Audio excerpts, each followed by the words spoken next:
সবাইকে আসসালামু আলাইকুম। আশা করি সবাই ভালো আছেন। আমাদের তো এখন অনেক দিন চাষবাস নাই, তো আমাদের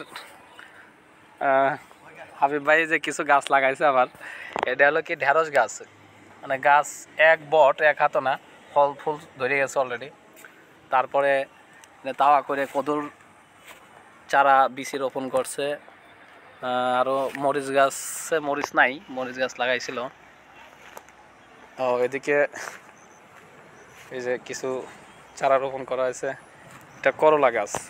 এই যে করলা অলরেডি চলে আসছে, সুন্দর করলা ধরছে, একটা জালি আসছে এখানে। হ্যাঁ, এটা এই যে এইটা সম্ভবত লাউ গাছ। এটা কি লাউ গাছ ভাই? এটা কি লাউ গাছ? এই যে ঢেঁড়স গাছ, এই গাছটাতে অনেক সুন্দর ঢেঁড়স আসছে। ঢেঁড়স অনেকগুলো ঢেঁড়স ধরছে। লাল শাক বুনছে, বাট এখন ওইভাবে ভালো আসি নাই, তাই নাই।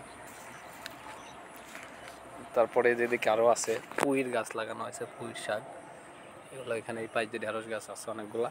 তো সব মিলে দেখা যাক, এগুলো বড় হলে আবার সবজি ধরবে ইনশাল্লাহ।